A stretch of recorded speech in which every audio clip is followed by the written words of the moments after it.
So now, the keys that you use to live in the physical expression of the power of God, a lot of times, they are now those habitual things, habits, the ways you live your life. It's about living in the presence.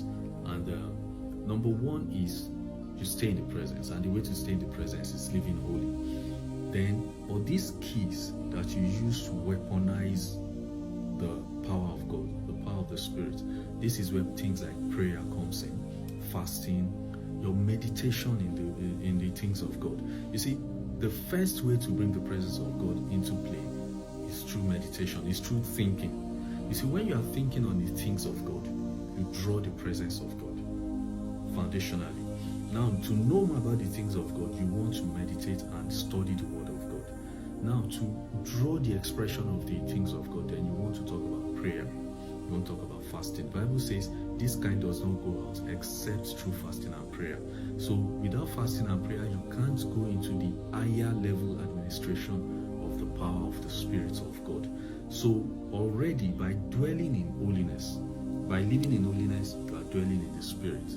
And by righteousness, you are ready to express the administration of the Spirit at any point in time as God leads.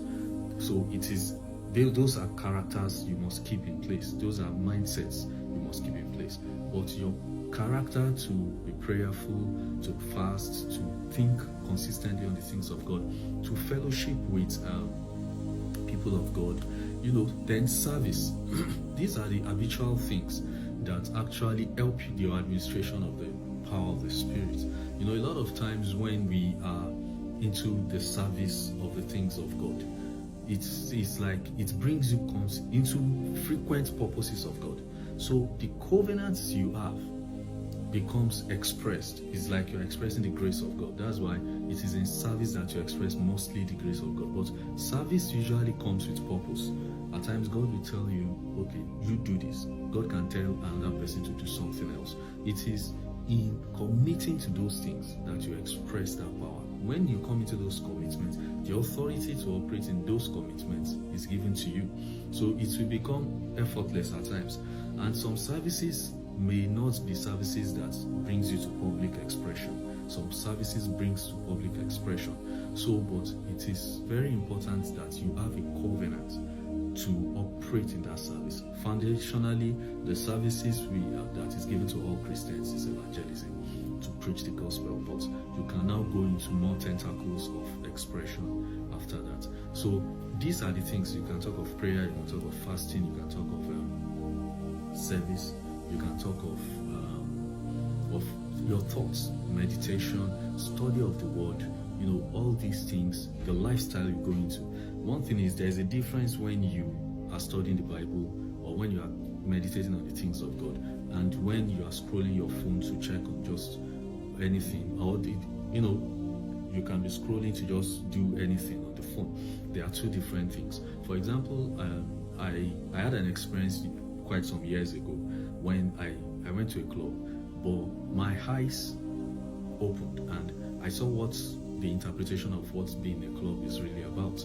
I just saw that people looked like patterns, like as they are dancing and doing everything, they just evolved into like patterns of worship, like choreographic patterns of worship, as if they are worshiping. Now suddenly I saw that there was a kind of spirit soaring over them, and the spirit was lounging above them, and that's the spirit they were worshiping. And the word that came to me was Dagon. Dagon is the name of a Philistine idol in the Bible. So it's like that's what they are worshiping. The expressions, the activities, things that become while they are there, they will be things that align to such spirits. Meanwhile, it's just similar to when you are in a fellowship, not only in the church. Maybe you are just in a gathering, fellowshipping, you are worshiping, you are praying, all those things, praising God. The administration of the presence of God is what will also come in those kind of environments, and the administration of what can happen in those kind of environments will be different from what can happen in a club.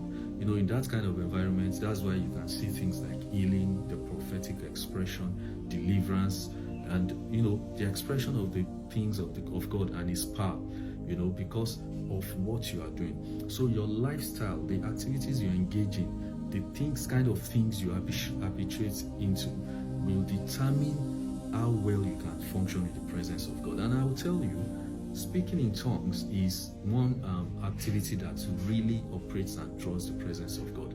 In short, I will stop this video here so that I can go a little bit deeper into speaking in tongues. I will talk about it so people can know what it really is about, because it's something that is quite controversial in our world today.